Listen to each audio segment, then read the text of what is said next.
Well, hello there, class.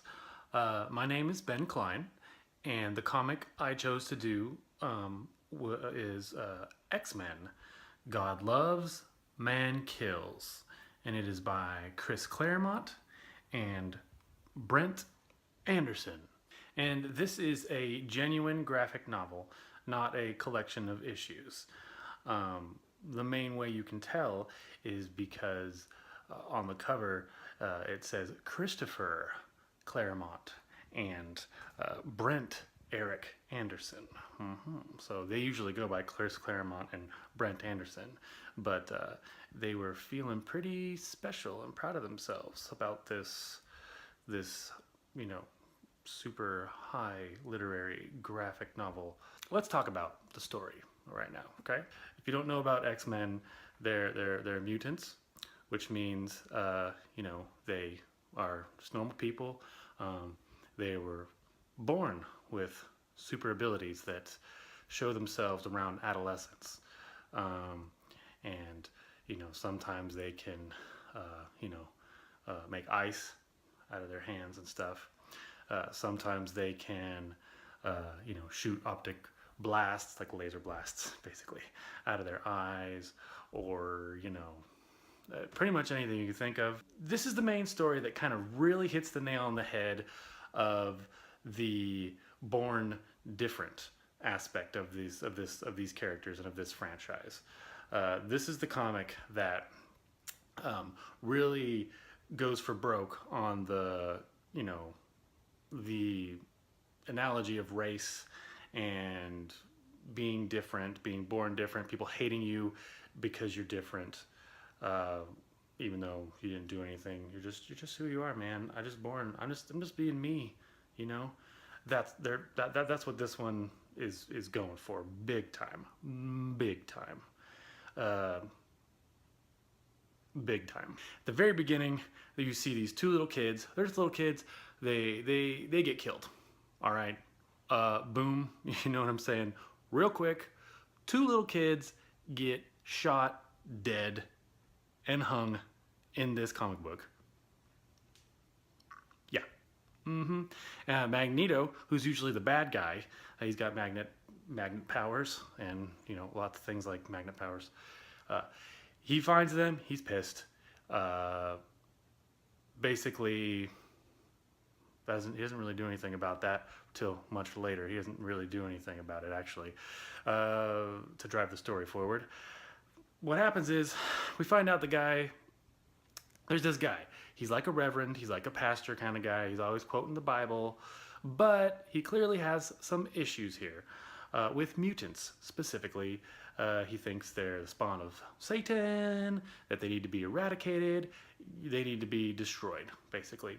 And he's got all these followers, these soldiers who are pretty much now going out and getting it done. They're killing little baby mutants, and they have the X-Men on their list.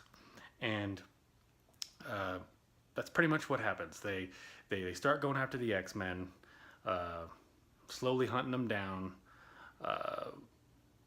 They start hunting them down. Magneto's like, hey, I'm gonna help you guys too.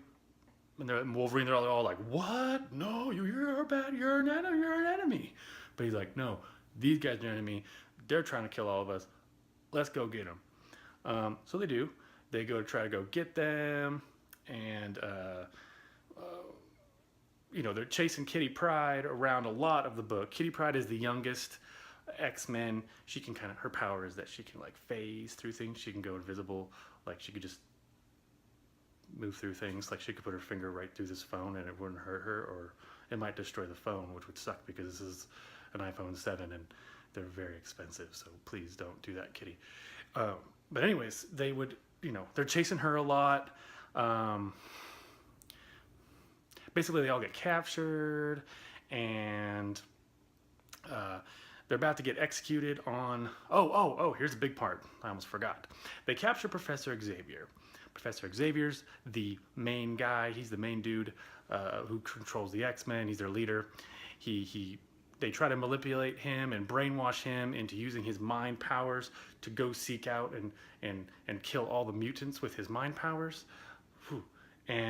But they stop him, and basically he gets killed. The Reverend guy, the bad guy, he gets killed by just a normal police dude, civilian, non-mutant guy.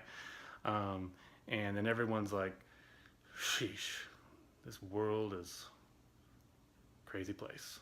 All right, now that I've flawlessly told you the whole story of God Loves, Man Kills, let's hit up the rest of these questions via bullet point style, shall we? All right. Where, as in what pages, the acts occur, meaning on what page does Act 1 end and Act 2 begin, etc., and does it fit our model? On page 16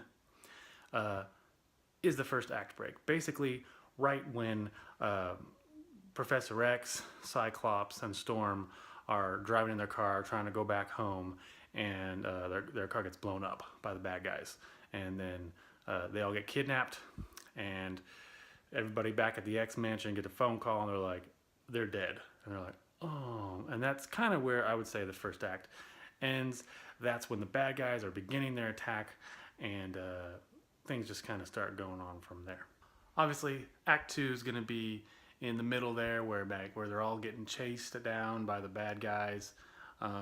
Magneto joins the X-Men, and then they do some chasing themselves, trying to hunt down their friends, because they realize that Cyclops and Professor X and Storm aren't dead, because Wolverine, he's got some good senses.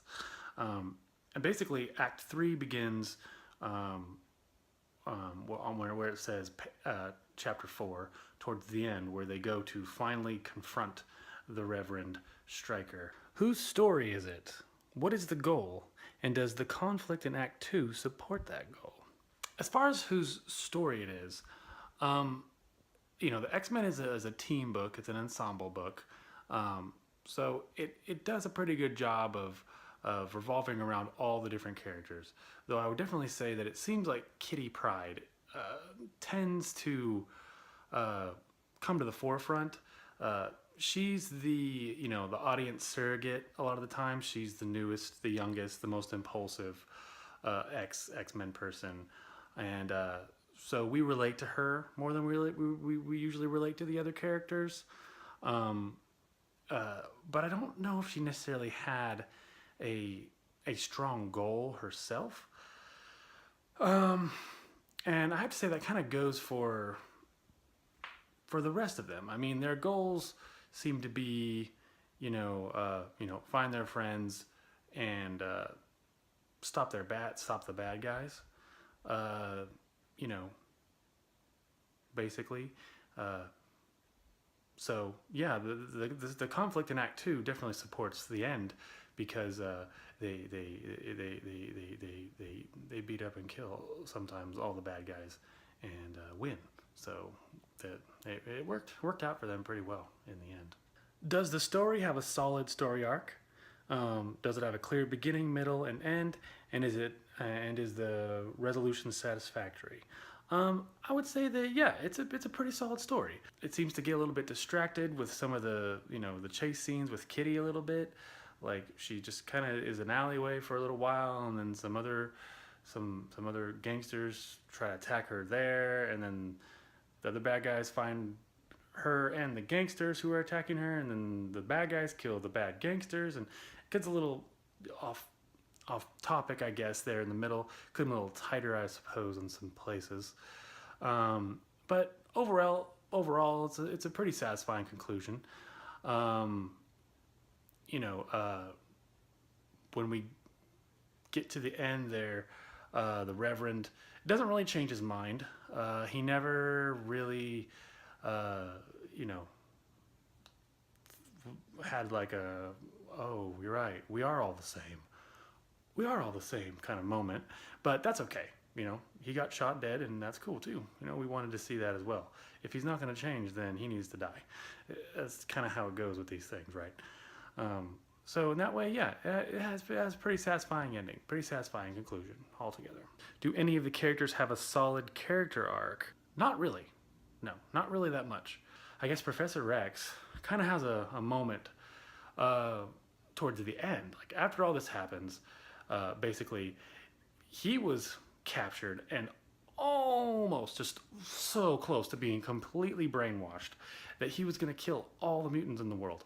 At the end, after the bad guys are taken out, he's sitting there talking with everybody. Magneto's there still talking his propaganda stuff, and Professor X is basically like, you know what, Magneto, maybe you're right.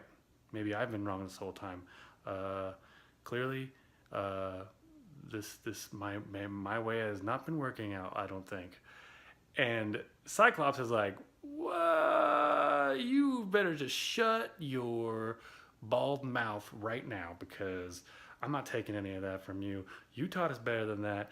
And man, Cyclops like really steps up to the plate and, you know, calls him to it, calls Professor X to it, and it's like, hey, no.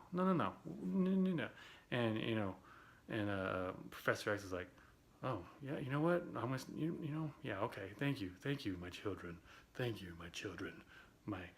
My children of the atom. And, you know, so they're all, so they're all good. But they, you know, he definitely went through something. But by the end, it's comics, it's superhero comics, and they're all the same at the end as they were at the beginning, as it should be. Does the story establish and have effective transitions? Do the readers know where and when they are? Yeah, they totally do. It's very easy to follow. The art was very easy to follow.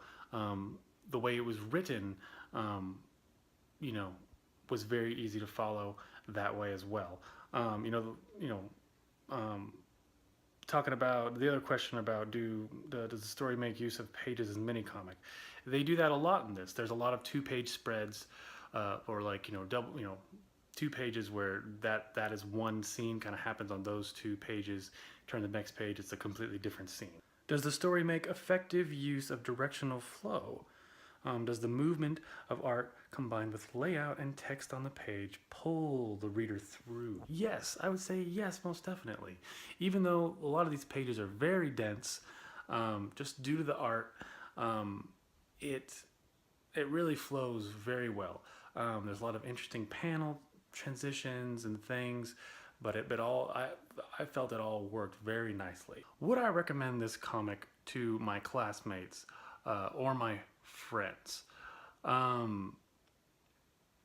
Yeah, sure. Yeah. No, probably not.